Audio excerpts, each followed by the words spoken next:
Noticentro 1, CMI. Buenas noches, bienvenidos a las noticias. Los siguientes son los 3 hechos más importantes de hoy en Colombia. Total respaldo dio hoy el Consejo de Seguridad de la ONU a los diálogos del gobierno con el ELN y con el autodenominado Estado Mayor Central de las FARC. Durante la presentación del informe trimestral sobre el acuerdo de paz con las FARC, el organismo anunció que en la segunda semana de febrero hará una visita a Colombia como muestra de su respaldo al acuerdo de paz firmado con esa entonces guerrilla y a los acercamientos del actual gobierno con 2 grupos armados en el marco de la paz total.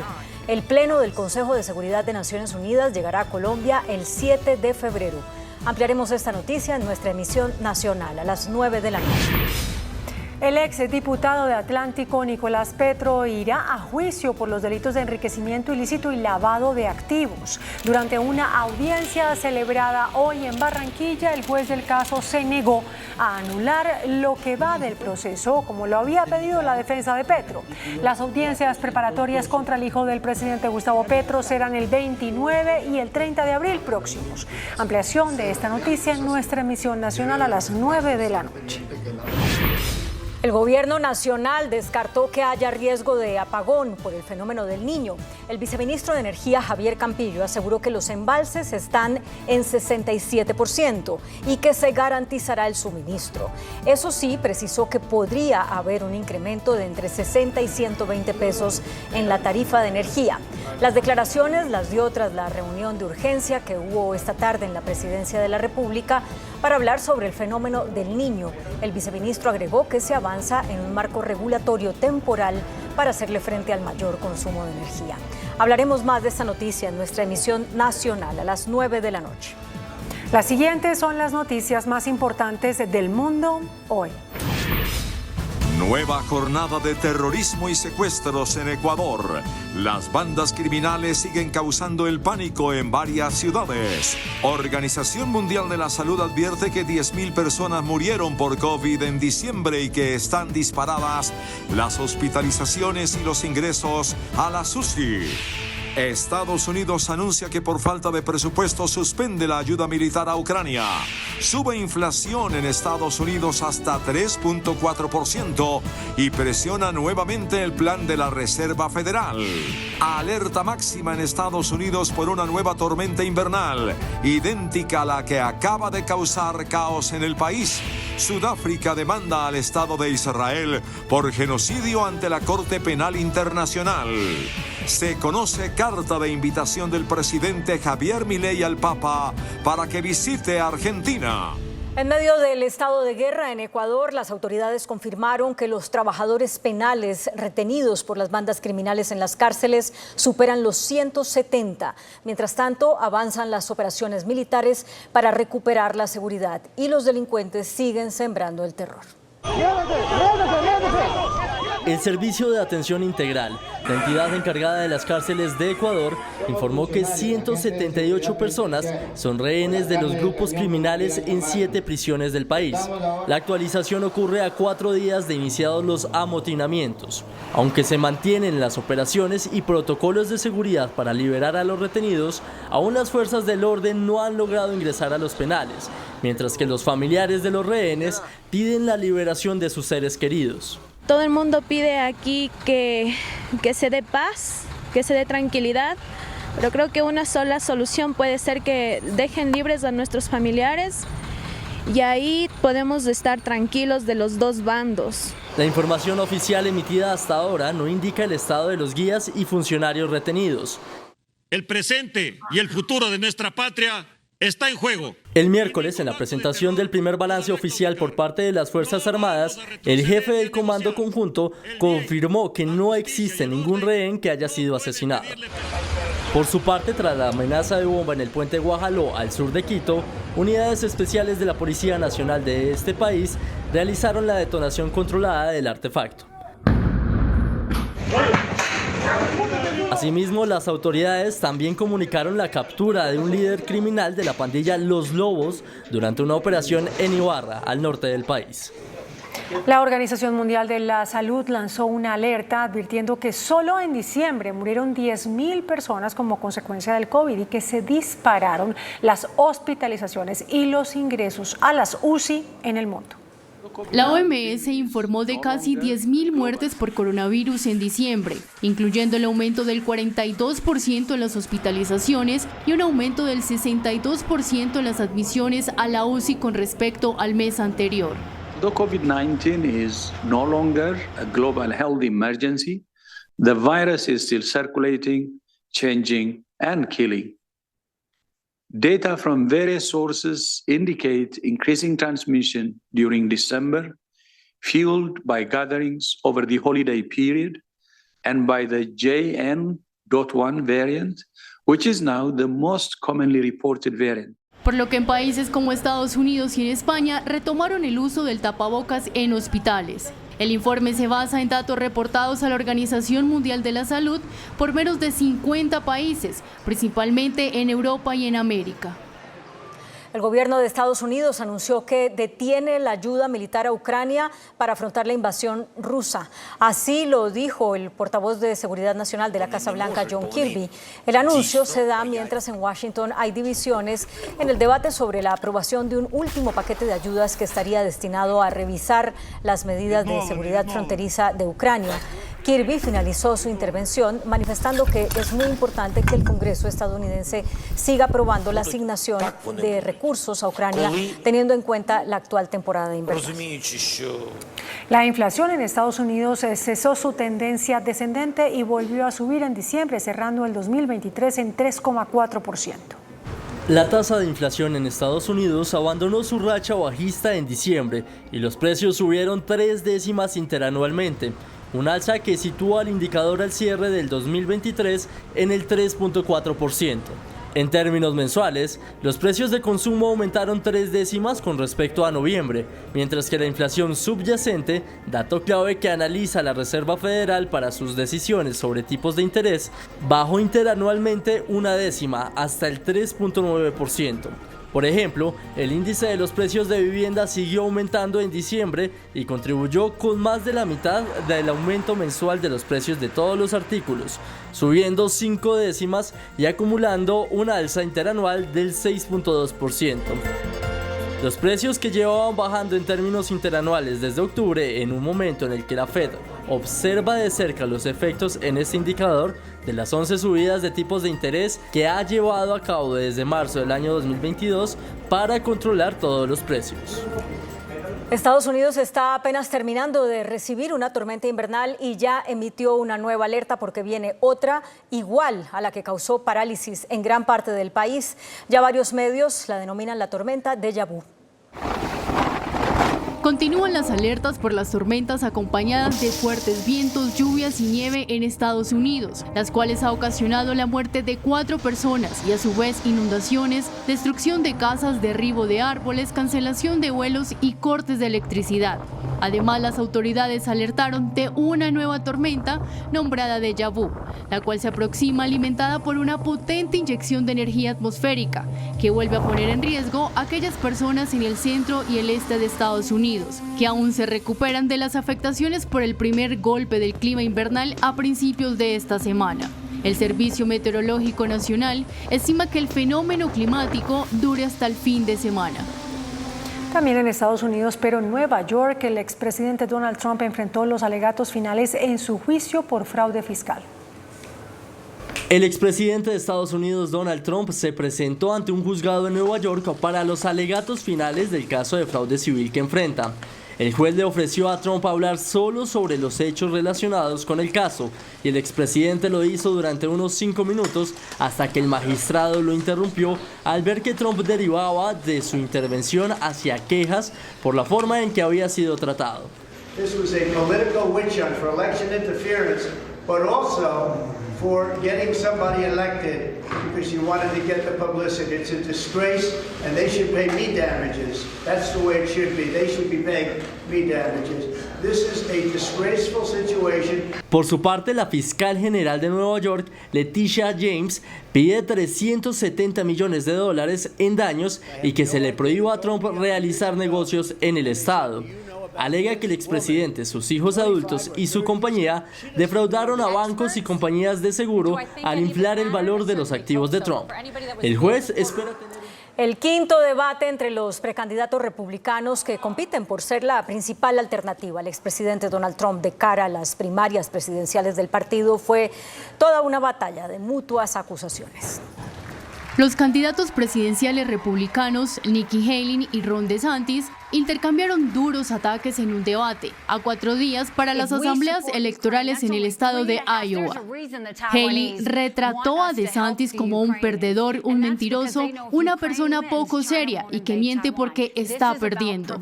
DeSantis, por su parte, tachó a Haley de globalista moderada. La llamó la nueva John Kerry, una referencia al candidato presidencial demócrata del 2004 y exsecretario de Estado, y a su vez la relacionó con las Naciones Unidas, una burocracia aborrecida por la derecha. Por su parte, el expresidente Donald Trump se ha saltado los 5 debates republicanos celebrados desde agosto y ha tratado de eclipsarlos con sus propios eventos.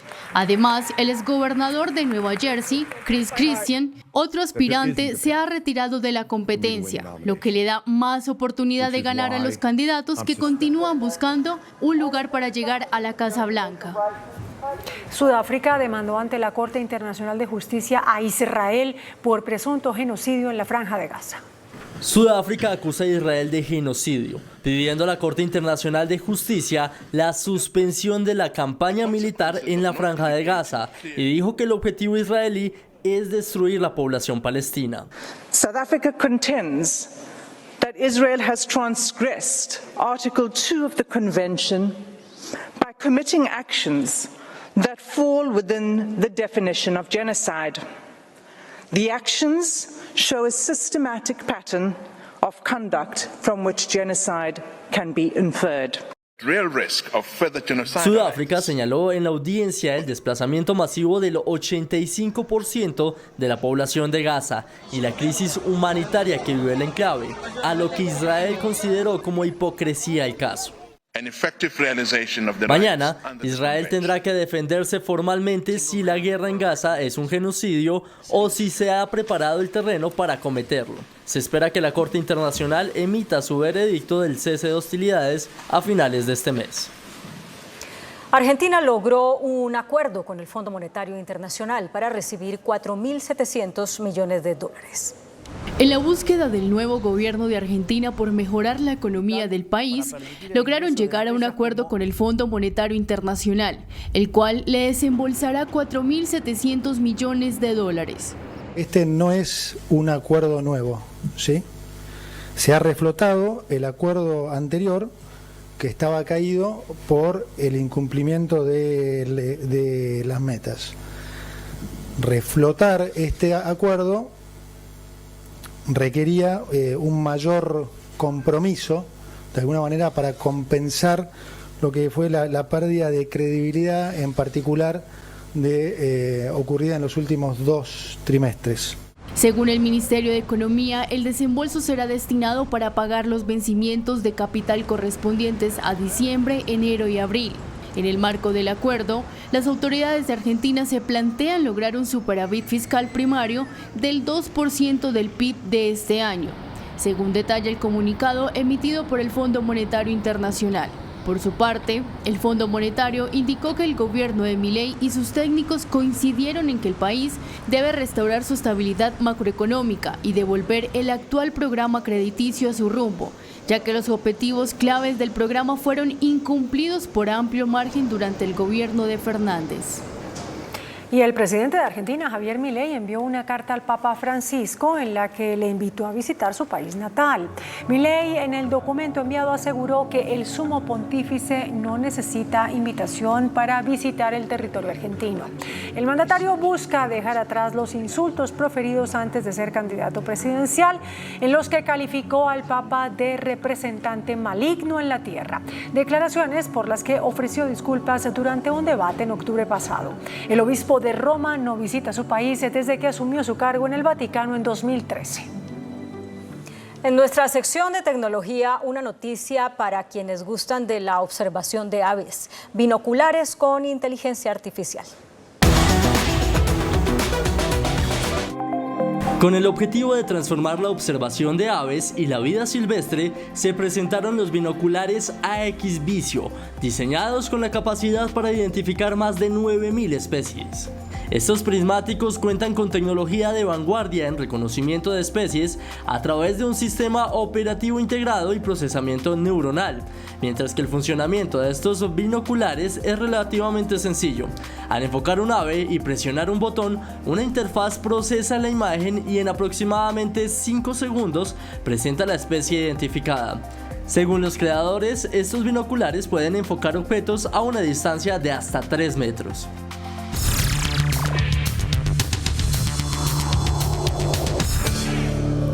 Muy buenas noches. 32 de los 107 senadores de la República presentaron hoy una moción de censura para retirar del cargo a la doctora Astrid Rodríguez, quien es la actual ministra del Deporte. Los senadores la hallan responsable de la pérdida de la sede de Barranquilla para la realización de los Juegos Panamericanos del año 2027. Nuestro invitado de esta noche es el doctor David Luna, senador de la República y quien es uno de los firmantes, o dicho más claramente, que colocó en circulación en el Senado la moción de censura contra la ministra. ¿Por qué emprendió usted esa campaña, doctor Luna? Yamil, buenas noches. Yo creo que para Colombia, para Barranquilla, ha sido una vergüenza internacional lo sucedido con este episodio al perder los Juegos Panamericanos. Colombia no solamente está dejando muy mal parado su nombre a nivel internacional, sino estamos perdiendo una gran oportunidad para el deporte, para la formación y obviamente para los ingresos que se puedan generar con esos juegos. En la política, toda acción tiene una consecuencia. Esa consecuencia se llama responsabilidad política. Y yo creo que la ministra de Deporte debe asumir esa consecuencia saliendo de su cargo. Por eso nos dimos a la tarea de invitar a varios senadores, 32 de ellos acompañan esta moción y seguramente dentro de unos días se votará. Eso sí, si el presidente Petro decide mantenerla en su cargo, que ojalá la decida mantener para enfrentar el debate y para saber por qué se dieron esas responsabilidades. Si el presidente la mantiene o si ella no renuncia. Así es. Como ha ocurrido siempre, ¿no? Sí, la moción de censura es una figura que no ha tenido en realidad, digamos, un éxito contundente, porque o renuncian días antes... Sí o no, no se ha logrado aplicar. No se ha logrado aplicar. No, fue con un magistrado, perdón. Exactamente. Sí. Exactamente. Entonces, pues vamos a hacer el debate porque creemos que evidentemente pues se pierde una gran oportunidad y obvio acá estamos viendo un gobierno que ya no sabemos si es olvidadizo, incompetente o lo que es peor, soberbio, porque queda en el tufillo que no se quiso avanzar en los Juegos Panamericanos porque su sede es Barranquilla, porque su alcalde no pertenece al mismo movimiento político del presidente. Y eso no me parece, ante todo, los intereses del país. Ahora, mire, doctor Luna, hablando honestamente, ¿usted sí cree que la ministra fue responsable? Pues yo lo que creo es que evidentemente la nación tiene una responsabilidad. ¿Por qué? Porque Colombia firmó un contrato con la organización y ese contrato señalaba en sus cláusulas que debía hacer unos pagos denominados anticipos para poder asegurar la sede. El ministro saliente de Hacienda, el doctor Ocampo, señaló hace unos pocos días que la plata estaba apropiada y entonces uno no entiende por qué razón no se hicieron los giros en el momento que lo establecía el contrato. Así que yo creo que hay responsabilidad. Pero para presentar la moción de censura por parte suya, ¿no hizo usted una averiguación inicial sobre por qué razón el Estado colombiano no hizo el pago que debía hacer oportunamente. Sí, lo hicimos. ¿Quién es responsable? Lo hicimos y señaló el Ministerio de Hacienda evidentemente que el Ministerio de Deporte tenía los recursos y que él era el responsable para realizar ese pago que generaba la posibilidad de realizar esos juegos. Pero perdón, don senador Luna, ¿realmente no fue el presidente Petro el responsable? Pues el presidente Petro terminó señalando en su rueda de prensa reciente que había sido un olvido o una falta de conocimiento. Pero no mencionó a la ministra. Pues si él asume la responsabilidad, pues debe decirlo públicamente, no debe mandar mensajes cifrados, por llamarlo de alguna manera. Pero es que no la asumió. Él no la asumió, pero dijo que había sido un olvido. ¿Un olvido de quién? Pues del gobierno, es que el gobierno lo compone el presidente y sus ministros. Y ese me pregunta, ¿por qué razón el debate no se hizo contra el gobierno, contra el presidente de la República, que es finalmente el gobierno? Porque el Congreso de la República no puede citar al presidente de la República. Pero sí lo puede juzgar. Lo puede juzgar, pero por razones de índole político y o penal. En ese caso, en la comisión de acusaciones. En este caso, la Constitución contempla la moción de censura, que es precisamente para que los ministros respondan por su responsabilidad desde el punto de vista contractual, política o, en este caso, fiscal. Ahora, ha habido muchas lecturas sobre la responsabilidad que pudo haber tenido personalmente el presidente de la República a raíz de los incidentes que ha habido en Barranquilla con la familia presidencial. Pues mire, Yamid, yo lo que creo es que acá debemos entender que los intereses del Estado y de Colombia son superiores. Realizar unos Juegos Panamericanos es una gran oportunidad para el deporte, para el turismo y para la inversión. Teníamos esa sede, haberla perdido, porque ya la perdimos, ojalá se pudiera recuperar, pues ha sido una derrota muy grande para Colombia. Y evidentemente yo me resisto a creer que es por razones de soberbia o por razones de pugna política. Esperaría que fuera por olvido o por negligencia de los funcionarios, pero no por razones políticas, porque es que de por medio está el progreso de Colombia. Unos Juegos Panamericanos representan mucho. Acuérdese usted por allá en la época del doctor Belisario Betancur, cuando perdimos la sede del Mundial, por distintas razones. Eso fue un golpe anímico muy grande para Colombia. Otra vez volvemos a tener otro golpe. Esa fue la renuncia que hizo un ministro de Estado. Esa fue la renuncia en su momento al Mundial que después terminó realizándose en México. Ahora ya Paraguay anunció que va a ir tras los Juegos Panamericanos. Y está también Monterrey en México y hay otro estado, Jalisco. Tal vez. Con Guadalajara. Tal vez. Aspirando a ser sede. Sí, señor. Pero entonces, usted sostiene que el presidente Petro, al afirmar que fue un olvido, como lo hizo, ¿un olvido de quién? Pues mire, Yamid, el presidente Petro prometió el cambio.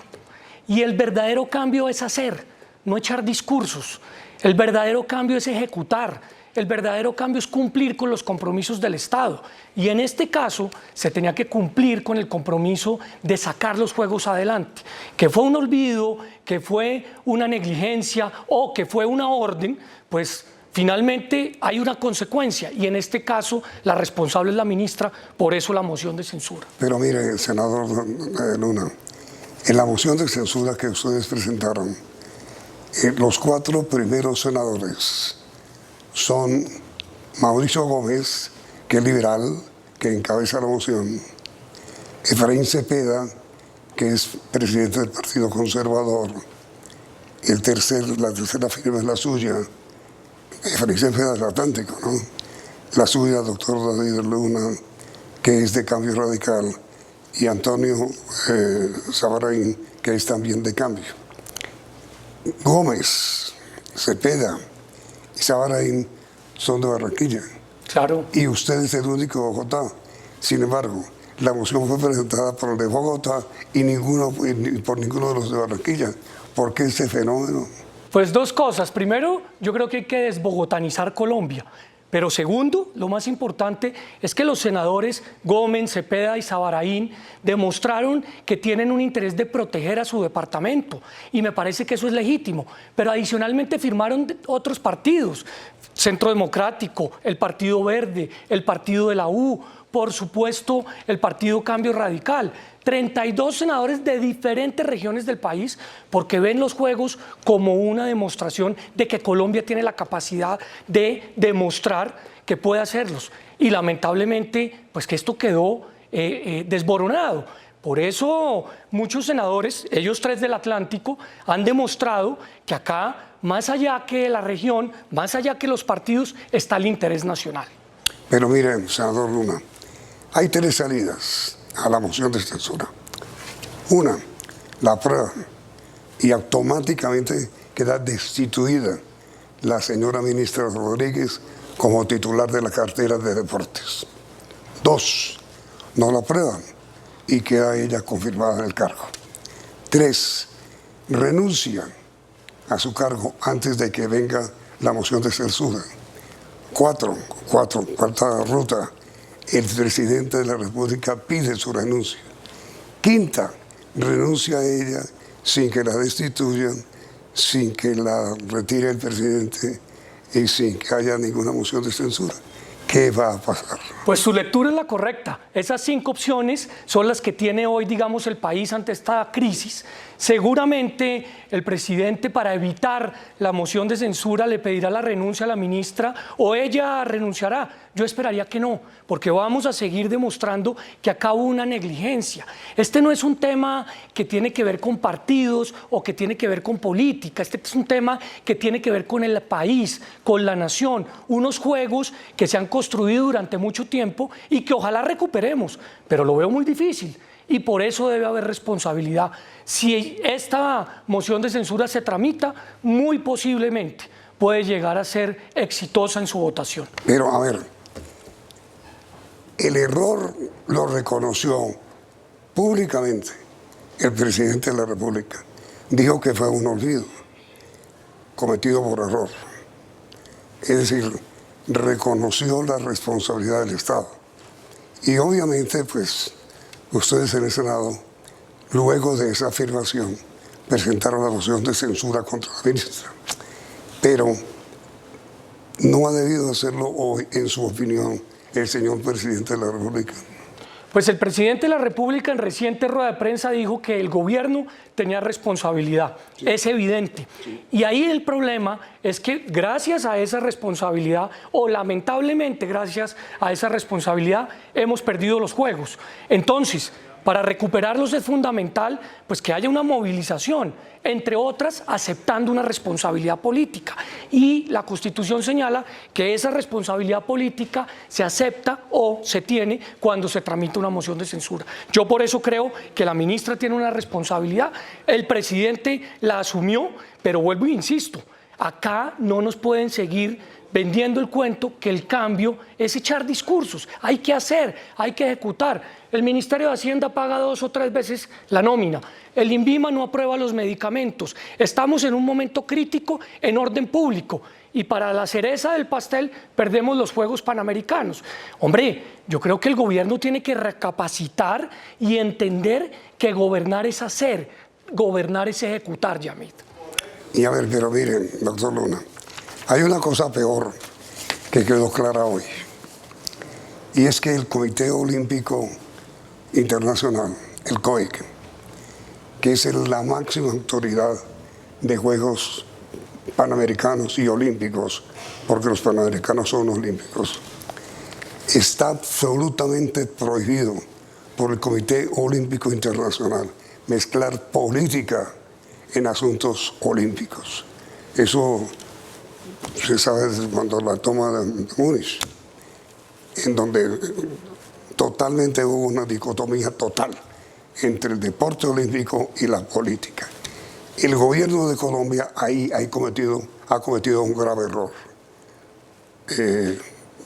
Depositó en el ministro de Relaciones gestiones de carácter político para que los países miembros del Comité Panamericano revoquen o no acepten la renuncia de Barranquilla decidida por el gobierno nacional y sometan a sanción a Colombia a nivel olímpico, sería un asunto muchísimo más grave.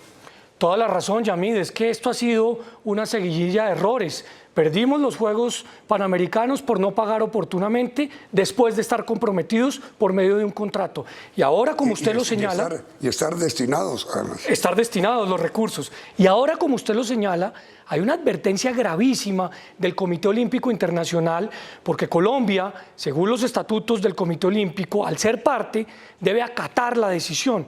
No podría estar de alguna manera utilizando la figura de la Cancillería para tratar de convencer a los otros países de que reversen la decisión. Entonces yo creo que esa advertencia pues todavía termina siendo más grave porque la consecuencia puede ser una sanción superior. Claro. Una sanción superior gravísima, que nos impactaría muy fuertemente en el deporte nacional. Y entonces, si la moción de censura se realiza, ¿usted prevé que puede ocurrir algo muchísimo más grave si se realiza la moción de censura, si se le mete política a un tema absolutamente olímpico de carácter deportivo?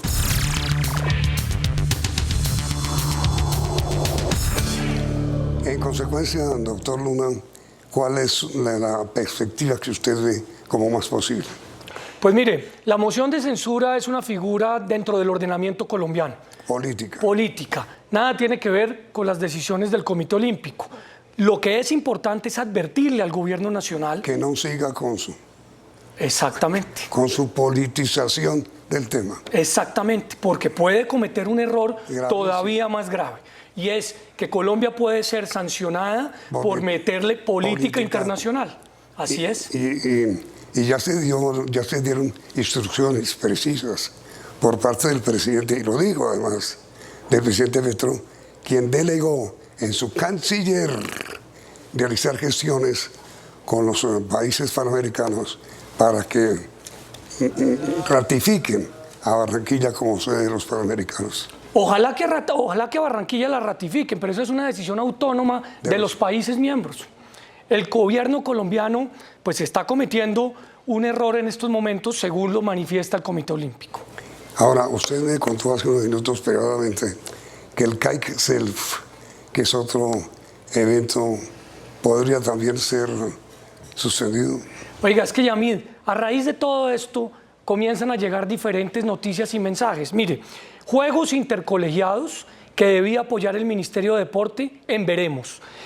Una serie de béisbol internacional que es privada, no pública, sí, que habían dicho que iban a apoyar, que no apoyaron. No, eso sí, pero es que no tiene sentido. No, ahí no tiene sentido, pero simplemente se lo cuento. No tiene sentido que el Estado financie... No, y no lo tiene que hacer tampoco. Tiene razón el ministro. Y unos juegos o un deporte que se llama kitesurf, sí, que también estaba organizado. ¿Tiene la imagen? Tengo las imágenes, ¿se las muestro o qué? Aquí está el kite.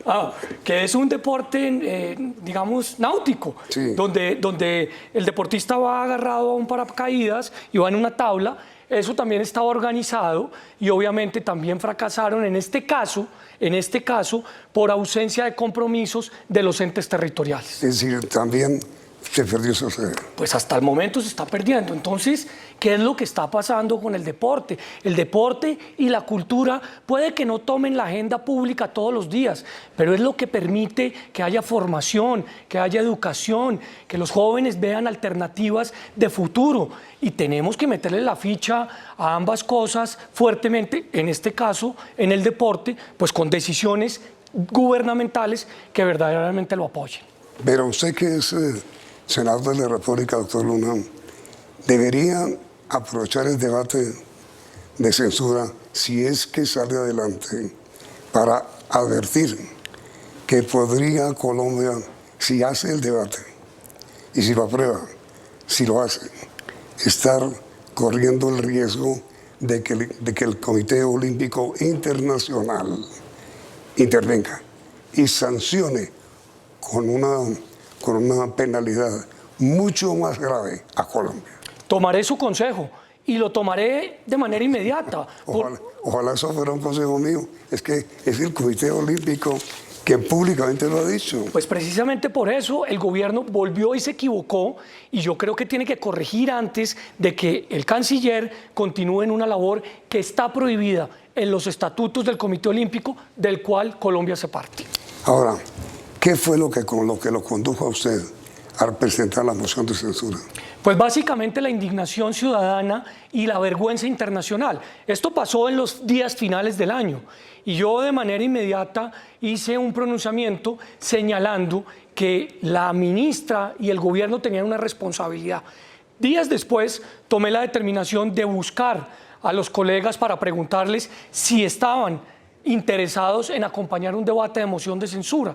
La respuesta fue positiva por una simple razón, porque es que de por medio hay recursos públicos que los colombianos pagan con sus impuestos, con gran esfuerzo, que se están perdiendo. Y ahí la responsabilidad no se puede evadir. Por eso insisto, acá hay una responsabilidad que en el caso político debe tener una consecuencia. ¿Usted cree, doctor Luna, que el presidente de la República se equivocó al no haber girado, al no haber autorizado, al no haber desautorizado públicamente y haber corregido públicamente a la señora ministra de Deporte? Definitivamente, yo creo que el gobierno en cabeza del presidente es el responsable de que hoy hayamos perdido los Juegos Panamericanos. Y eso para Colombia es grave. Yo soy de los que cree que uno puede reconsiderar, que uno puede equivocarse, pedir perdón y volver a arrancar. Pero en este caso en particular el daño está hecho. Y necesariamente tenemos que comprender que hay que gobernar ejecutando. Y el presidente tiene un problema muy complejo, y es que su gabinete o no le está haciendo caso, o él no está hablando lo suficiente con su gabinete para darle línea. Hay un cortocircuito, y ese cortocircuito comienza a generar daños para toda la sociedad. Pero, a ver, doctor Luna, ahí hay un tema delicado que es el siguiente. ¿Por qué razón el presidente de la República reconoció que se cometió un olvido, es decir, un error, pero no sindicó ni acosó a la ministra de Deporte? ¿Por qué? Porque yo creo que el presidente de la República se enteró tarde de que ese error se había cometido, como jefe de Estado lo asume, pero no tiene una consecuencia. En este caso, en contra de la ministra de Deporte, que era su delegada para tomar esa decisión y para ejecutarla. Por esa razón viene la moción de censura. Claro que la responsabilidad es del presidente, pero como el Congreso tiene la responsabilidad de control política sobre los ministros, es sobre la ministra de Deporte, la cabeza de la cartera, la que se cita el debate. Y es que, personas o entes mal hablados han adjudicado perversamente, diría yo, a la presidencia de la República de haber perdido la Barranquilla como sede por los incidentes que ocurrieron en Barranquilla contra miembros de la familia presidencial. Pues yo esperaría que esa no sea la forma de actuar de ningún mandatario. Y seguramente no lo es. Exactamente. Yo creo que si en Barranquilla pasaron incidentes en un estadio o en otro, porque la gente está pensando de una manera y está expresando, pues hay libertad de expresión. Y finalmente uno gobierna para toda la ciudadanía. Entonces, yo me resisto a creer que es por esa razón que pasó lo que pasó con los Juegos. Yo creo más bien que es una decisión o de orden administrativo, en el olvido, en la ineficiencia de la ministra y de su equipo, o en su defecto, pues es una decisión o una determinación que lamentablemente termina impactando una ciudad, pero sobre todo un país. Porque Barranquilla es la sede, pero finalmente Colombia ante el mundo es la sede. Ahora, hay un hecho muy elocuente del senador Luna, que es este. Durante todas las mociones de censura que se han presentado en la historia del Congreso de Colombia, con respecto a los ministros, sí, jamás una moción de censura había tenido tanta votación. La moción, no que sea aprobada, sino la sola proposición. ¿Por qué ocurrió eso? Pues Yamil, yo me tomé el trabajo de hacer un cuadro comparativo y evidentemente esta es la moción de censura con más respaldo en materia de firmas de senadores. Ante su pregunta yo creo por dos razones. Primero, por la indignación que está viviendo el pueblo, la ciudadanía, se lo expresan a los congresistas. Y segundo, porque evidentemente yo creo que el gobierno sí merece un mensaje de que se está equivocando, de que está cometiendo errores y que seguramente si entiende que se quiere alertar puede corregir. Pero no podemos seguir cometiendo esos errores porque los que terminan pagando pues son los ciudadanos. ¿Usted no cree, senador Luna, que la señora ministra del Deporte debería, digo yo, renunciar para ayudar a dos personas, a ella misma y evitar que le aprueben la moción de censura, y a su jefe, el presidente de la República, quien de una u otra manera reconoció que él fue en parte responsable del error por olvido cometido? Pues yo soy autor o uno de los autores de esta moción de censura. A mí me gustaría dar el debate en el Senado de la República y demostrar dónde se dieron los errores, por qué se dieron y cómo evitarlos en el futuro. Pero ahora, desde el punto de vista estratégico, obviamente, pues un presidente tiene en sus manos algo que se llama el fuero presidencial y él actúa con él como mejor le parezca. Yo lo respeto profundamente, ese fuero presidencial. Si el presidente toma esa determinación, pues será respetada, pero el debate, de todas maneras, tendremos que hacerlo. Doctor Luna, muchas gracias. Yamil, muchas gracias a usted. Y a ustedes, televidentes, por la sintonía, y los invito a que continúen aquí, en Noticentro 1, CMI.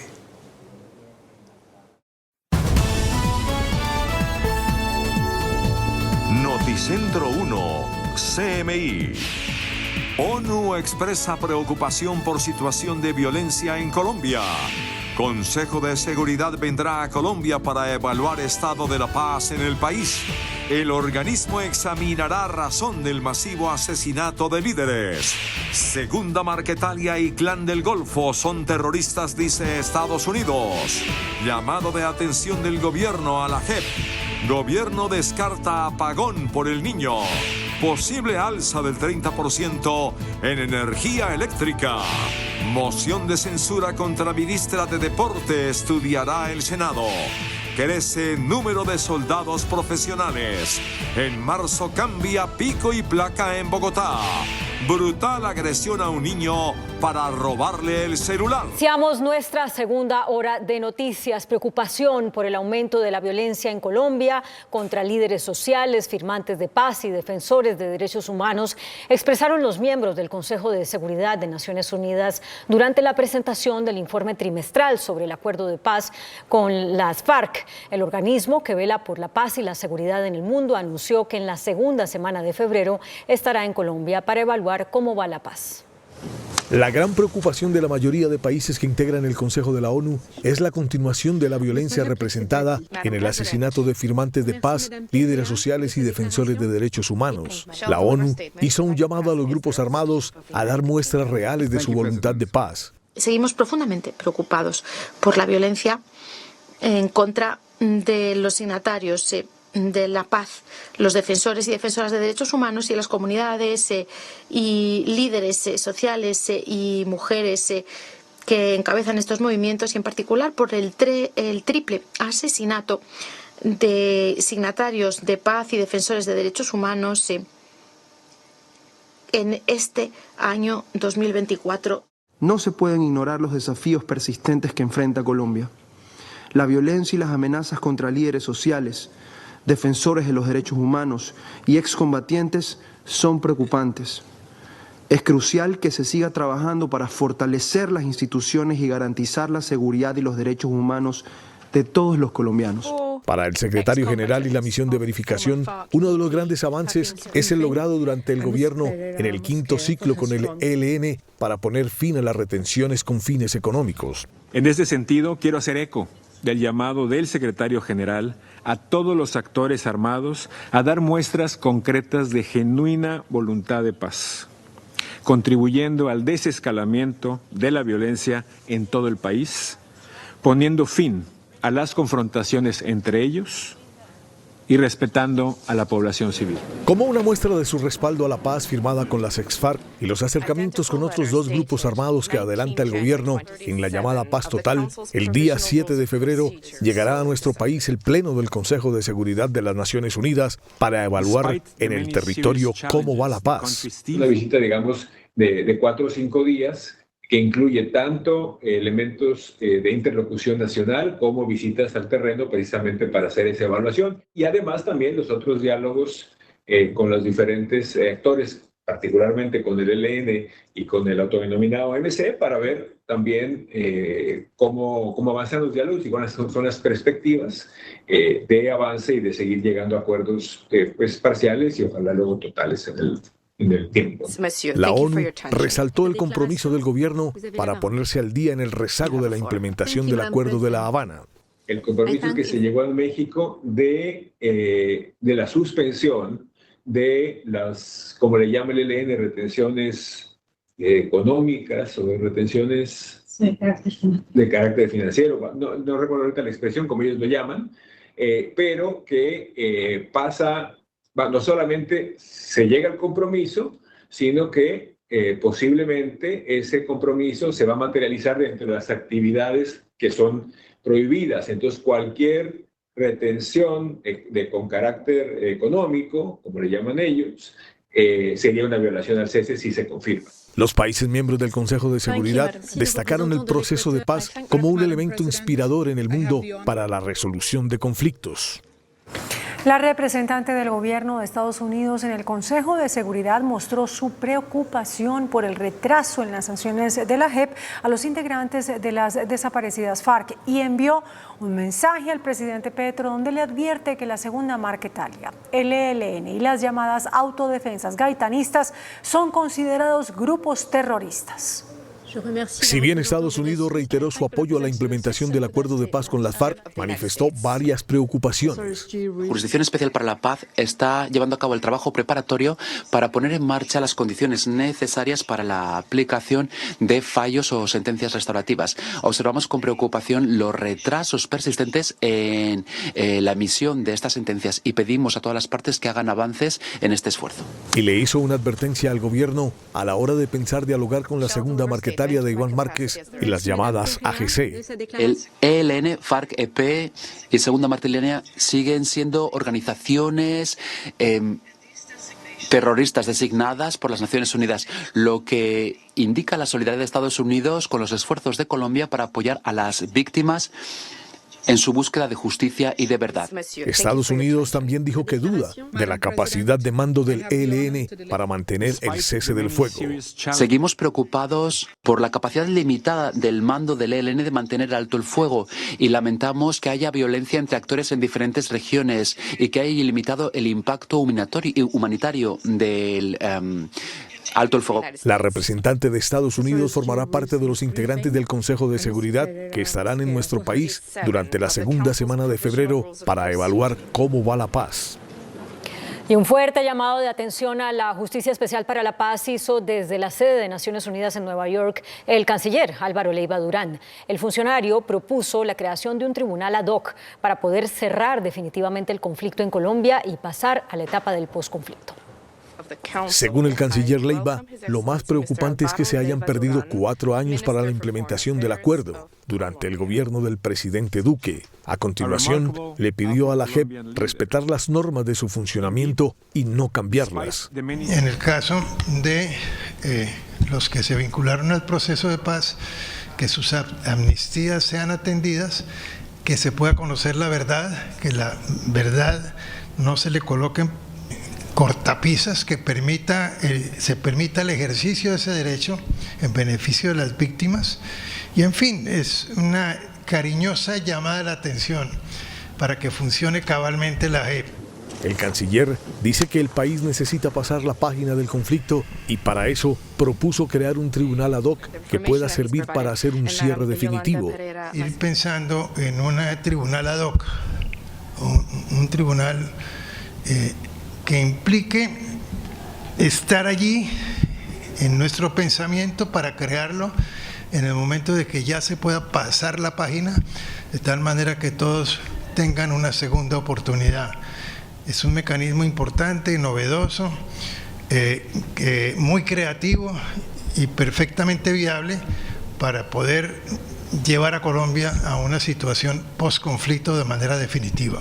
El ministro habló al término del Consejo de Seguridad que sesionó hoy y dio su respaldo total a la paz en Colombia. En su informe sobre derechos humanos, Human Rights Watch advirtió que durante 2023 la violencia en Colombia creció, alcanzando niveles que no se veían desde antes de la firma del acuerdo de paz. La ONG internacional Human Rights Watch advirtió que Colombia se encuentra de nuevo en una crítica situación. El acuerdo de paz de 2016 entre las Fuerzas Armadas Revolucionarias de Colombia y el gobierno puso fin a un conflicto de 5 décadas y trajo una reducción inicial de la violencia. Sin embargo, la violencia adoptó nuevas formas y los abusos por parte de grupos armados aumentaron en muchas zonas remotas y alcanzaron niveles similares a los que existían inmediatamente antes del proceso de paz. Respecto al desplazamiento, afirmó que entre enero y noviembre de 2023 hubo 56.000 personas víctimas de este flagelo. Casi un año y medio después de la llegada al poder del presidente Gustavo Petro, su estrategia de paz total no ha logrado reducir los abusos de grupos armados contra la población civil. Agrega el informe de la violencia desatada por grupos armados, altos niveles de pobreza, sobre todo en las comunidades afrodescendientes e indígenas. El temor a minas antipersonales, las amenazas de grupos armados y la posibilidad de ser alcanzados por el fuego cruzado impidieron que 64.000 personas, en su mayoría indígenas, pudieran salir de sus comunidades entre enero y octubre, una situación conocida como confinamiento. Le hizo un fuerte jalón de orejas a la Fiscalía General de la Nación por la falta de respuesta ante los abusos cometidos por la fuerza pública. Apoyo total a los procesos de paz que adelante la administración de Gustavo Petro, anunció hoy el gobierno de Irlanda por medio del viceprimer ministro y ministro de Defensa de ese país, Michel Martin, quien visita Colombia. El respaldo a los procesos de paz que adelanta el gobierno del presidente Gustavo Petro los dio Irlanda por alto nivel. En la visita que hizo el viceprimer ministro y ministro de Asuntos Exteriores y de Defensa de Irlanda, Michel Martin. A partir de nuestra experiencia, sabemos que lograr la paz es un esfuerzo de largo aliento y requiere la participación de la sociedad en general. Por lo tanto, apoyamos el proceso de paz en Colombia justamente con este enfoque. Irlanda, gracias a nuestra experiencia, no solamente queremos apoyarlos en este proceso de paz, sino que nos sentimos obligados a contribuir y también a poder compartir e intercambiar experiencias y aprender de la experiencia de ustedes. Además, ese país también aumentó la ayuda para los procesos de paz. Y me siento complacido de haber ya confirmado oficialmente, junto con el viceministro Coy, el aumento en la cooperación de desarrollo brindado por Irlanda del Norte a Colombia este año por más de 5 millones de euros. El funcionario irlandés terminó una visita de 2 días esta tarde a Colombia. El exdiputado de Atlántico, Nicolás Petro, irá a juicio por los delitos de enriquecimiento ilícito y lavado de activos. En la audiencia, la defensa del hijo del presidente, Gustavo Petro, buscaba que el juez anulara todo lo actuado en el proceso. Las audiencias preparatorias quedaron programadas para el 29 y el 30 de abril. Nicolás Fernando Petro Burgos, hijo del presidente colombiano, fue acusado formalmente de enriquecimiento ilícito y lavado de activos por el fiscal Mario Burgos durante la audiencia de formulación de cargos. Por la conducta de enriquecimiento ilícito, delimitada en el artículo 412 del Catálogo de las Penas, y en concurso material y heterogéneo con el delito de lavado de activos. Aunque la defensa quiso anular la imputación, el juez segundo especializado del circuito, Hugo Carbonó, admitió la acusación de la Fiscalía. La defensa, pues, verificando el juzgado, fue demasiado prudente, parca, porque quien alegue una nulidad de una imputación en sede de acusación debe demostrar fehacientemente que el acto irregular afectó la integridad de la actuación, la estructura medular o conculcó garantías constitucionales procesales. Durante la audiencia, el abogado defensor Sebastián García dijo que la Fiscalía logró las pruebas de manera irregular. El descubrimiento de la identidad de la fuente no formal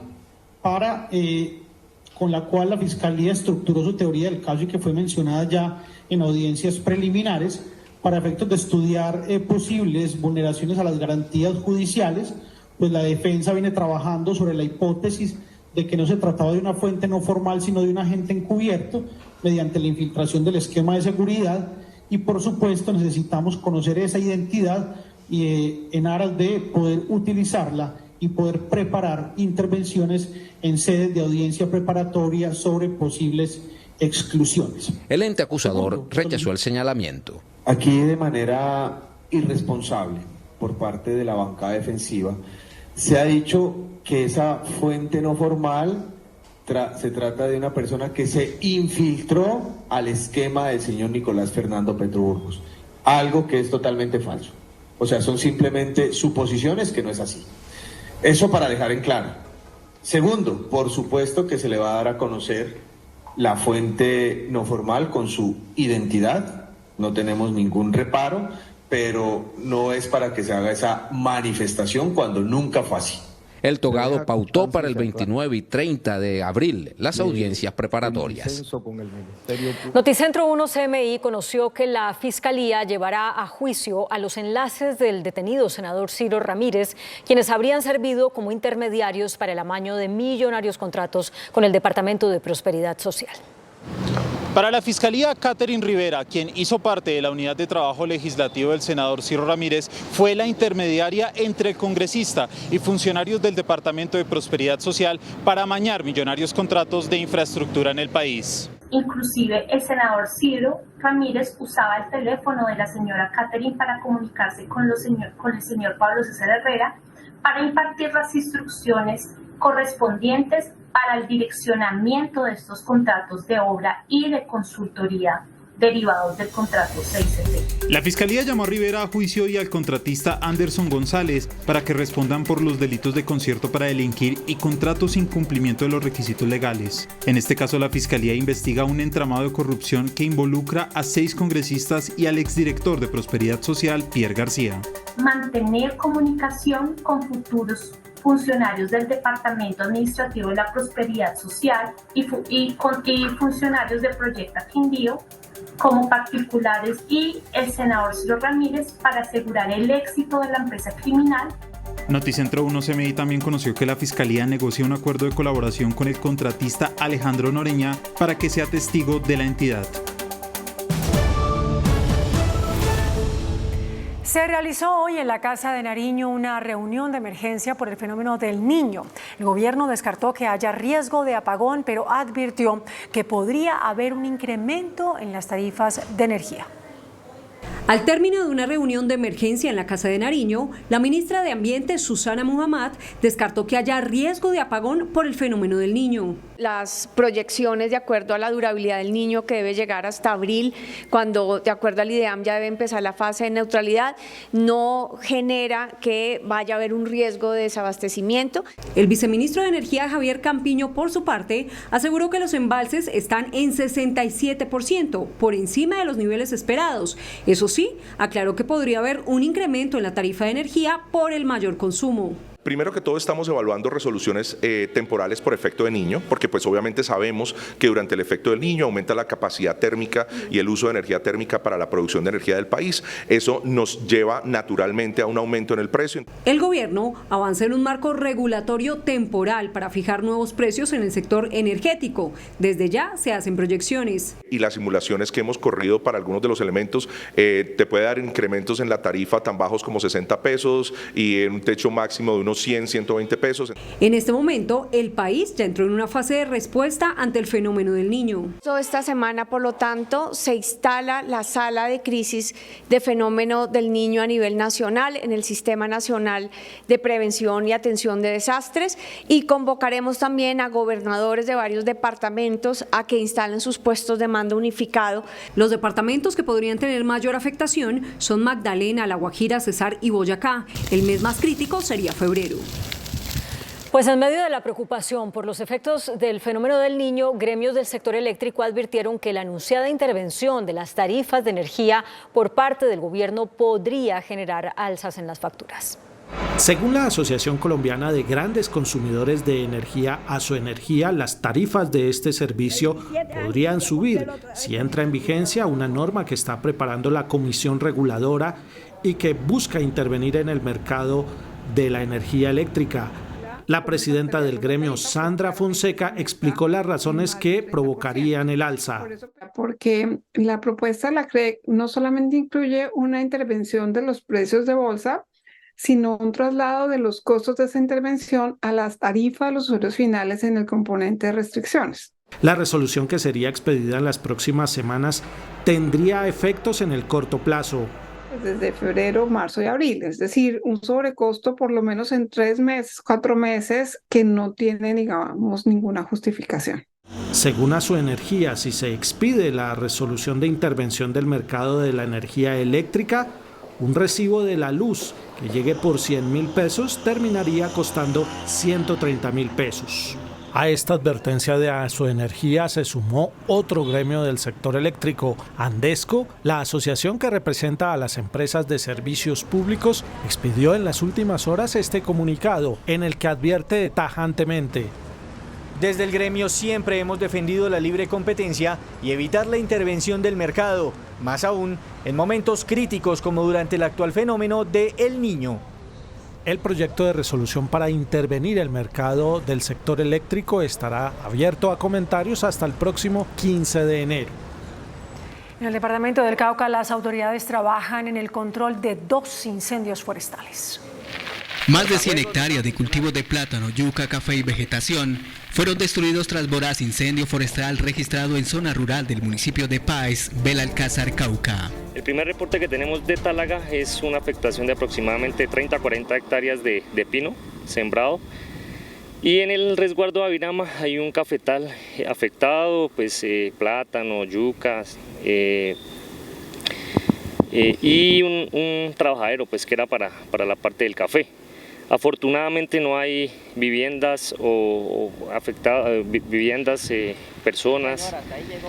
Lastimadamente ahí tenemos mucha fauna, flora afectada. Los resguardos de Tálaga y Avirama son los afectados por esta situación, que fueron atendidas por la comunidad y el Cuerpo de Bomberos Voluntarios de Belalcázar Páez, quienes tuvieron que caminar más de 1 hora para llegar a la zona de conflagración. Se logra controlar un 70% del incendio, donde amenazaba con llegar a fuentes hídricas, viviendas y cultivos, y ya pues hacia las 7 de la noche se suspenden las operaciones debido a que las 9 unidades pues ya agotadas, deshidratadas, pues no podemos exponer el personal a esa hora.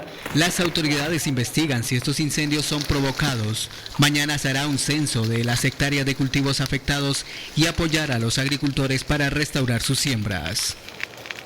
Y por su parte, las autoridades de energía reportaron una caída en el nivel de los embalses.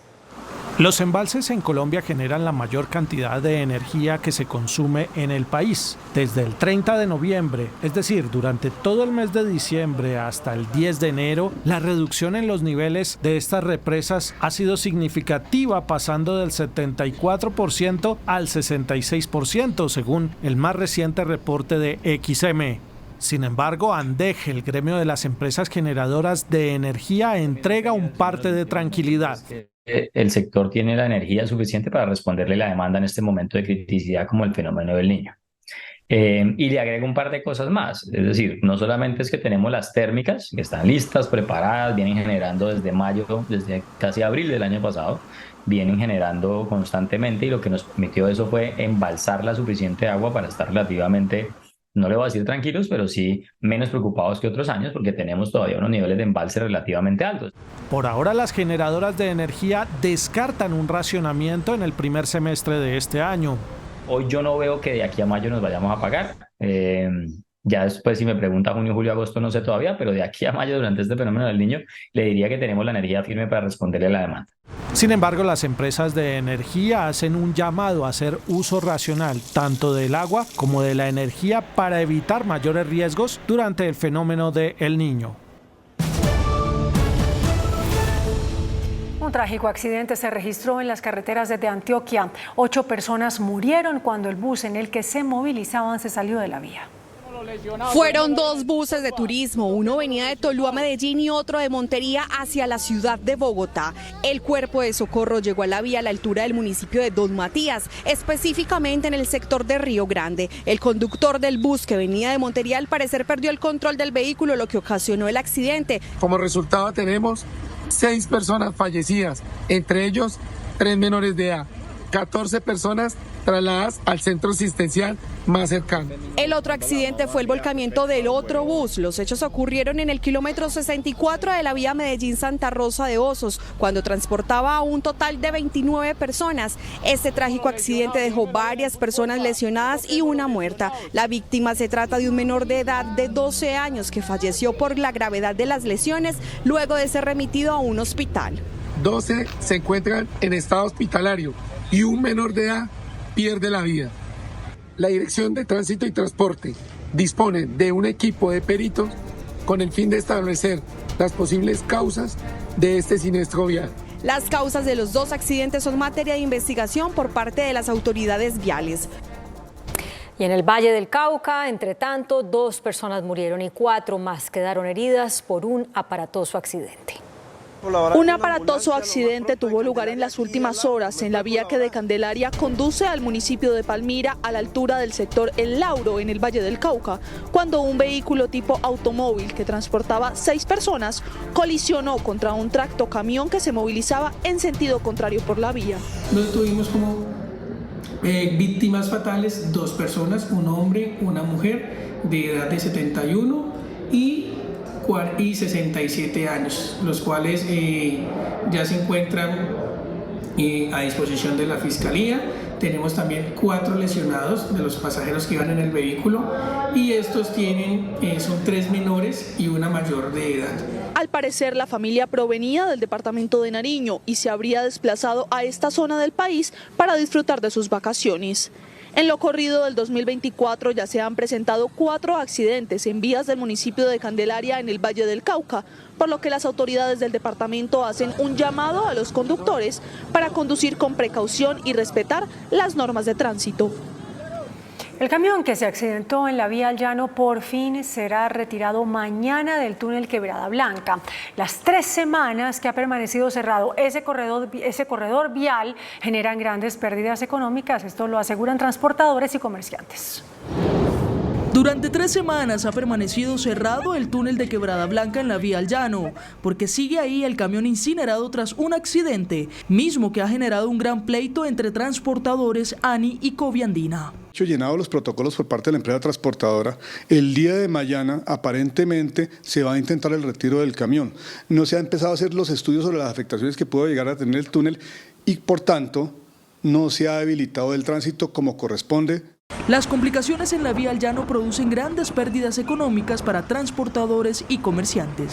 Y en esas 15 horas estamos perdiendo eventualmente, diariamente, 800 millones de pesos del sector de transporte. Pero más allá de las pérdidas del sector de transporte, Espomaloca, que es una feria que se iba a llevar en Villavicencio, que se aspiraba a tener un ingreso de 150.000 millones de pesos, tocó ser aplazada. En el último puente de Reyes, la ocupación hotelera en Villavicencio estuvo por debajo del 36%.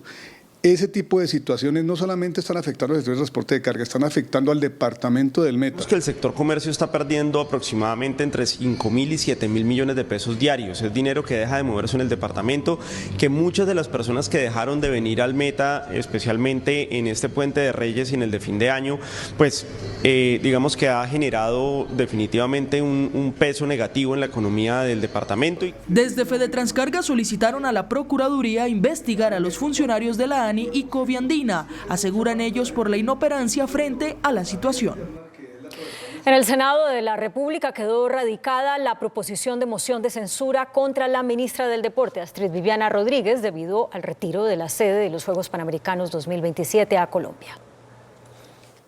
Esta es la proposición de solicitud de moción de censura contra la ministra del Deporte, Astrid Viviana Rodríguez, radicada por 32 congresistas esta tarde en la Secretaría General del Senado. De acuerdo con el congresista de Cambio Radical, David Luna, la responsabilidad política por haber perdido la sede de los Juegos Panamericanos 2027 para Barranquilla la debe asumir la ministra. Ha sido una vergüenza lo que ha sucedido con la pérdida de los Panamericanos. Y en política, la responsabilidad existe. Por eso la ministra de Deporte debe abandonar su cargo, porque ella es responsable de que hayamos perdido los Juegos. Ojalá sí lo recuperemos, pero lo veo muy difícil. Algunos legisladores en diálogo con Noticentro 1 CMI manifiestan que el presidente Gustavo Petro le pedirá la renuncia a la ministra antes de que se realice la moción de censura. El Contralor General en funciones, Carlos Mario Zuluaga, aseguró que habrá un daño fiscal si Colombia no recupera la sede de los Juegos Panamericanos. La entidad se unió a las gestiones para dicha recuperación. Zuluaga advierte sanciones si la cruzada del presidente Gustavo Petro y los mandatarios del Atlántico para recuperar la sede de los Panamericanos no funciona. Sí nos parecería importante que se pueda recuperar la sede. Veremos resultados sobre eso más adelante, pero porque además queremos que se evite un detrimento patrimonial. La Contraloría ya recibió del Ministerio del Deporte un informe sobre los recursos que están garantizados para la realización del evento deportivo. Noticentro 1 CMI estableció que el Contralor está realizando gestiones directas con Panam Sports, fungiendo como garante de la existencia de esos recursos. $8 millones de 2023 y $6 millones para 2024. A nosotros nos interesa que no haya detrimento, es decir, que se recupere la sede. Y si algo podemos hacer para que eso ocurra, lo vamos a hacer. Zuluaga también se refirió a las prioridades del ente fiscal para este nuevo año. La Contraloría ha marcado un derrotero de temas. Transición energética seguirá siendo un tema importante porque nos preocupa todo lo que pueda pasar con este asunto, con los empleos, con las regalías, con el apagón. El tema de la salud, vamos a seguir publicando informes en febrero relacionados con las deudas, con los recursos, cómo los han utilizado las GPS. En Quibdó se realizó una masiva marcha para exigir la liberación de 2 funcionarios secuestrados hace 6 días por un grupo armado denominado Los Zetas. Este jueves 11 de enero, decenas de personas salieron a las calles de Quibdó a marchar rechazando el secuestro de Jefferson Murillo, registrador delegado para el Chocó, y su primo Briderson Arboleda, funcionario del SENA, y exigiendo su pronta liberación. A la marcha asistieron la secretaria general del SENA y el registrador nacional. Desde el SENA rechazamos y acompañamos a toda la familia y a toda la comunidad SENA y solicitamos el regreso inmediato de nuestros compañeros. Las familias de los funcionarios secuestrados siguen con dolor y mucha zozobra por no saber el paradero y estado de salud de sus seres queridos. Le pedimos el favor que se comuniquen con nosotros para que nos digan cuál es el objetivo de esta situación, de ese secuestro, porque nosotros no sabemos si es económico, si es político, por qué lo hayan secuestrado a 2 muchachos que cada uno tiene un promedio de 33 años y no sabemos por qué lo hayan secuestrado. 2 personas, 2 muchachos jóvenes. La gobernación del Chocó ofrece hasta 30 millones de pesos de recompensa a quien dé información que permita dar con el paradero y rescate de los secuestrados. El comandante de las Fuerzas Militares, general Elder Giraldo, anunció la incorporación gradual de 16.000 nuevos soldados profesionales. El gobierno nacional autorizó aumentar la planta en soldados profesionales en un número de 16.000 nuevos soldados profesionales. Los 16.000 bachilleres serán reemplazados por soldados profesionales, con formación mínima de 1 año en operaciones de alto impacto para no exponer a los soldados regulares en zonas rojas y en donde se registran más combates con grupos armados. Esta planta no se incrementaba en soldados profesionales desde el año 1999, es decir, desde hace 24 años no se tomaba acción. Los costos de este plan ya fueron aprobados por el Ministerio de Hacienda. Aproximadamente es 1.2 billones de pesos que le vale a nuestra nación. Este plan contempla que se integren cerca de 11.000 nuevos soldados en el Ejército, 3.300 a la Armada Nacional y 2.700 personas a la Fuerza Aeroespacial Colombiana. Hoy, por primera vez, un crucero llegó a las costas de La Guajira. Los turistas disfrutaron de las bellezas del Cabo de la Vela. En el día de hoy se marcó un hito para el turismo en La Guajira, teniendo en cuenta que se produjo por primera vez la llegada de un crucero de lujo a las playas del departamento, específicamente al Cabo de la Vela. La embarcación, de nombre Emerald Azurra, proviene de la isla de Barbados con 40 pasajeros. Los comentarios de los pasajeros fueron increíblemente positivos. Yo estoy seguro que eso es un día que ellos van a recordar para el resto de sus vidas. Y no solo ellos, también la comunidad. Es preciso mencionar que la llegada de esta embarcación permite el desarrollo turístico y comercial de La Guajira y fue producto del trabajo interinstitucional. Todas las entidades, la gobernación, la alcaldía de Uribia y asimismo el trabajo minucioso, detallado y estratégico que implica la llegada de una nave, de un crucero de estas especificaciones a Colombia. A su llegada a La Guajira, los turistas fueron recibidos por el gobernador de La Guajira y la comunidad guayú, quienes realizaron muestras culturales tradicionales y con quienes recorrieron parte del desierto. Estados Unidos emitió una alerta para sus ciudadanos que viajan a Medellín ante las recientes muertes de extranjeros en la capital antioqueña. En un comunicado, la Embajada de Estados Unidos en Colombia aseguró que durante el 2023 varios de las muertes de extranjeros norteamericanos en Medellín apuntan a hurtos que se cometen luego del uso de aplicaciones a citas en línea. Esta alerta de seguridad fue emitida tras conocerse 8 muertes sospechosas de ciudadanos estadounidenses en Medellín entre el 1 de noviembre y el 31 de diciembre de 2023. Aquí no queremos esos turistas o nacionales o extranjeros que vienen a explotar sexualmente a nuestros niños, niñas y adolescentes. Se jodieron acá.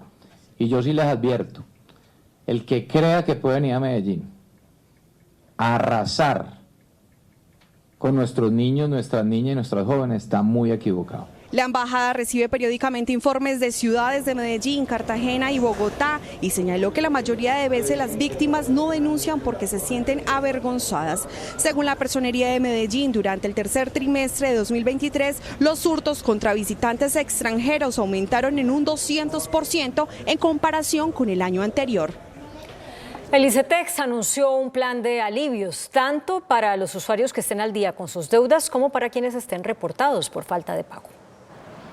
El plan de salvamento consiste en entregar beneficios a usuarios de ICETEX que han cumplido con sus pagos a tiempo.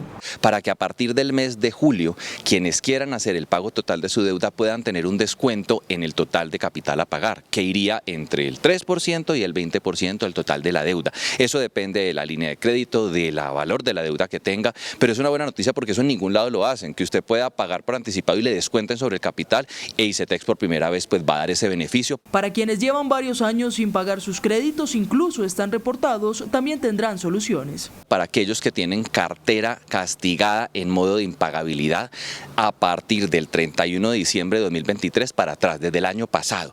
Aquellas personas que ya hace 8 o 9 años no pudieron pagar, están embargadas, reportadas en centrales de riesgo y quieran hacer un acuerdo de pago para ponerse al día, vamos a poder condonar hasta el 80% del total de la deuda. Se trabaja también en una condonación de hasta el 25% para usuarios de ICETEX que estudiaron medicina y realizan su trabajo social en territorios alejados. Auditorías de la Contraloría practicadas entre 2022 y 2023 revelan irregularidades por 351.000 millones de pesos en la ejecución presupuestal del Fondo Nacional de Prestaciones Sociales del Magisterio FOMAC. El fondo que administra la salud, las pensiones y cesantías de los maestros, que maneja anualmente un presupuesto de 21 billones de pesos, ha incurrido, según la Contraloría, en irregularidades que comprometen la tercera parte de 1 billón de pesos. El grueso de la irregularidad encontrada en el FOMAC es por 321.000 millones de pesos por pagos que no fueron hechos oportunamente y que generaron intereses relacionados con servicios de salud para los maestros. Estos hallazgos corresponden a contratos que fueron suscritos en el año 2012 y que terminaron en el año 2017. Estamos hablando pues de algunos años, casi 6 años atrás. Estos contratos presentaron unas controversias judiciales que no permitieron la liquidación de los contratos. En las auditorías aparecen irregularidades por 17.796 millones de pesos por pagos extemporáneos en cesantías y 771 millones de pesos en pagos a beneficiarios y docentes fallecidos. El alcalde de Bogotá, Carlos Fernando Galán, anunció que en marzo habrá cambios en el pico y placa. En una visita con miembros de su gabinete a la parte alta de la localidad de Ciudad Bolívar, en el sur de la ciudad, el alcalde de Bogotá anunció que prepara los cambios en el pico y placa para el mes de marzo. Ya le pedí a la Secretaría de Movilidad el estudio técnico que nos permita evaluar cómo podemos optimizar esa herramienta. Bogotá no puede todavía renunciar al pico y placa. Es una herramienta de restricción que se requiere todavía porque tenemos un déficit de oferta de vías, un déficit de transporte público y eso lleva a una situación obviamente de congestión compleja. Aseguró también que solicitó al gobierno nacional fondos que permitan financiar la deuda que hay por la renovación de la flota de transporte público que se hizo y que se quiere seguir haciendo. Hay un esfuerzo frente a eso afecta el sistema y también hay un componente que afecta el FET que tiene que ver con la compra que se hizo de vehículos no contaminantes. Eso es una cifra cercana al 1.5 billones de pesos y yo aprovecho para decir que le pedí al gobierno nacional que explore la posibilidad de utilizar una herramienta que está en el Plan de Desarrollo Nacional. El Plan de Desarrollo Nacional en su artículo 183 contempló la posibilidad de que se le apoye a las ciudades, se financie la renovación de flota por flota no contaminante por una sola vez, inclusive por flota que está en operación. Por último, se refirió al tema de los indígenas en Vera que acampan desde hace 4 meses en el Parque Nacional. Tuve una reunión inicial con la doctora Laura Sarabia desde el punto de vista nacional, ya con el nuevo secretario de Gobierno vamos a trabajar para articular acciones inmediatas para que aquellos que están, por una parte, tengan obviamente un trabajo de parte de la administración distrital que permita garantizar que las expectativas que tienen de la nación, por una parte, y del distrito se puedan cumplir. Por ahora el pico y placa se mantiene como viene funcionando, pero seguramente cambiará a restringir la circulación únicamente en las horas pico, como lo anunció en campaña el hoy alcalde Carlos Fernando Galán. Optimista frente a la suerte que tendrán en el Congreso de la República las reformas que impulsa el gobierno nacional, se mostró hoy el ministro del Interior, Luis Fernando Velasco. Dijo que serán aprobadas las reformas a la salud, laboral y pensional. Para el ministro del Interior, las 20 semanas de trabajo legislativo que comienzan el 16 de febrero son el tiempo propicio para aprobar la agenda legislativa que dice es ambiciosa del gobierno nacional. Hace 6-7 meses, cuando llegamos al ministerio, pocos daban por que estas agendas legislativas, particularmente las reformas sociales, pudieran avanzar. Ya tenemos la reforma a la salud aprobada en la Cámara y pasó al Senado, ya se está debatiendo y de hecho se aprobó el informe con que termina la ponencia de la reforma laboral que dice que se apruebe esa ley en la Comisión Séptima de la Cámara, ya llegó a la plenaria del Senado la reforma pensional y muchas otras iniciativas de carácter judicial, económico, ambiental que nos interesa sacar. El ministro Velasco es optimista en que sean aprobadas la reforma a la salud, la reforma laboral, la reforma pensional y las demás iniciativas gubernamentales. Seguiremos hablando con las bancadas y aspiramos a que estas iniciativas, por la bondad que le podamos demostrar de lo que puede ocurrir en la medida que aprobemos estas iniciativas, puedan ser aprobadas. Para Velasco, las reformas serán aprobadas con amplia mayoría. César Lorduy, magistrado del Consejo Nacional Electoral, reveló que el tribunal indaga las cuentas de 15.000 candidatos a las elecciones regionales que no presentaron sus reportes de gastos. Según el Consejo Electoral, el 88% de los candidatos presentaron sus gastos de campaña, lo que deja más de 14.000 aspirantes en la mira de ese tribunal electoral por no reportar sus ingresos y gastos. Hay que ver si hay elementos para descubrir que en alguno de esos casos se violaron los topes o incluso que se pudo haber recibido financiación prohibida. El magistrado Lorduy advierte medidas administrativas y hasta penales para quienes incumplieron con los topes. E inclusive para personas que pudieron haber obtenido una curul como consecuencia de haber salido exitoso en su proceso electoral hasta la posible pérdida de la investidura.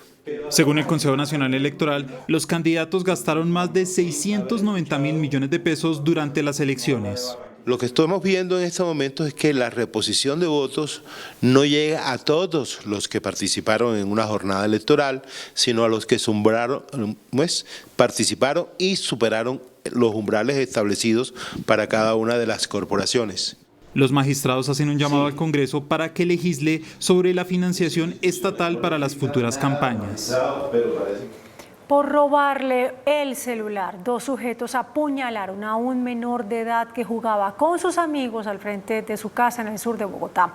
La policía pide colaboración a la ciudadanía para dar con los responsables.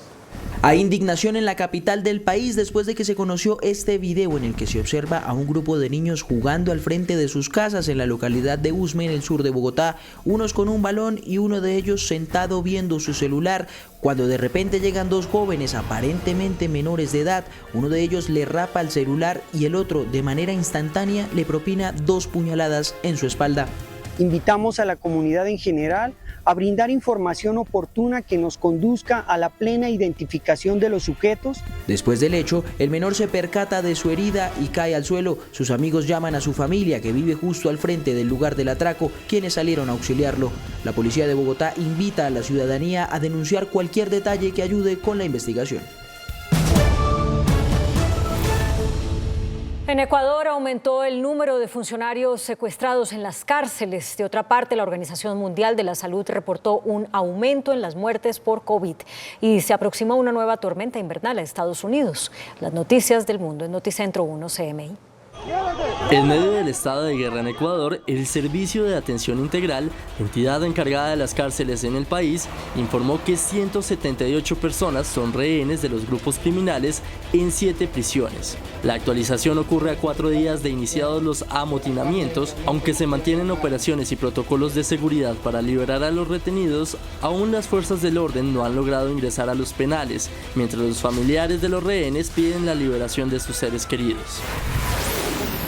La Organización Mundial de la Salud reportó 10.000 fallecidos por la nueva cepa del coronavirus JN1 en el mes de diciembre. Por su parte, el director de la OMS dice que aunque el COVID ya no es una emergencia sanitaria mundial, el virus sigue circulando, cambiando y matando. Se avecina una nueva tormenta en Estados Unidos nombrada Déjà Vu, alimentada por una potente inyección de energía atmosférica que vuelve a poner en riesgo a aquellas personas en el centro y el este de este país, que aún se recuperan por las afectaciones del primer golpe del clima invernal a principios de la semana. Ecuador no puede hacer una deportación masiva de ciudadanos colombianos que están presos en cárceles de ese país. Así lo advirtió el vicecanciller Francisco Coy, quien agregó que los tratados con el vecino país fijan las pautas para hacerlo. Para el gobierno de Colombia, por más de que el presidente de Ecuador haya dicho que va a devolver a nuestro país a los más de 1.000 presos que hay en sus cárceles, esto no se puede hacer de manera conjunta, dijo hoy el vicecanciller Francisco Coy. Hay unos acuerdos bilaterales de entre los cuales se debe llevar a cabo estos procesos que descartan cualquier posibilidad de que sean deportaciones o movimientos masivos. Tienen que hacerse caso por caso, con unas condiciones específicas y de ninguna manera en forma masiva. Y además también dentro del procedimiento está la solicitud de la persona interesada en ser repatriado. Reitero que por canales diplomáticos está dialogando con el vecino país. También hemos recibido una solicitud de cooperación en términos de seguridad. Estamos analizando en qué podemos ayudar, pero en general lo que le hemos dicho a las autoridades ecuatorianas, estamos dispuestos a cooperar, pero utilicemos los canales institucionales. Para el gobierno de Colombia y el Ministerio de Relaciones Exteriores, la violencia de Ecuador también es la violencia de Colombia. La Asociación Nacional de Comercio Exterior, Analdex, dijo que van en 3 billones de pesos las pérdidas por las fallas en un sistema de información de la DIAN. Desde el 14 de noviembre, la plataforma SIGA de la DIAN ha registrado fallas en el componente para inscribir los manifiestos de carga de los buques que traen importaciones. Según Analdex, las fallas impiden el retiro de mercancías y han generado millonarios costos. Pues el camión está ya parado y les empieza a cobrar stand-by. Entonces, ahí empiezan a surgir extra costos que nosotros hemos identificado en 50.000 millones de pesos diarios. Es decir, si hablamos de que la página está caída, desde el 14 de noviembre ya vamos a completar 60 días, 2 meses. Es decir, que en ese lapso el extra costo para los importadores es de 3 billones con B larga de pesos. La Procuraduría General puso la lupa en esta falla informática y convocó a una mesa de trabajo para revisar planes de contingencia el próximo 16 de enero. La deuda externa de Colombia alcanzó los 190.000 millones de dólares al cierre de octubre de 2023. Según el Banco de la República, el mayor deudor es el sector público, con compromisos por más de 107.000 millones de dólares, mientras que las empresas privadas le deben a la banca internacional más de 83.000 millones de dólares.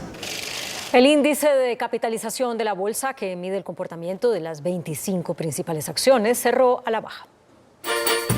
El índice selectivo MSCI Colcap de la Bolsa de Valores de Colombia bajó 0,43% a 1.283 puntos. La acción que más subió fue la de Conconcreto, con un alza de 11,11% a 300 pesos. La acción que más bajó fue la del Grupo Aval, con una pérdida del 6,37% a 500 pesos. La más transada de la jornada fue la de Preferencial Bancolombia, al movilizar más de 12.000 millones de pesos, con una variación negativa de 2,43% a 31.280 pesos. El dólar cerró a la baja. Indicadores económicos en Noticentro 1 CMI. La tasa representativa del mercado que regirá para mañana será de 3.929 pesos. Los profesionales del cambio compran la divisa a 3.800 pesos y la venden a 3.920 pesos. Un euro cuesta 4.319 pesos. La libra de café en Nueva York cerró en $1.84. El azúcar se transó en 21,41 centavos de dólar por libra. El barril de petróleo WTI se cotizó en $71.05. La referencia Brent se cotizó a $78.46. La acción de Ecopetrol cuesta 2.355 pesos. Hasta aquí Noticentro 1 CMI.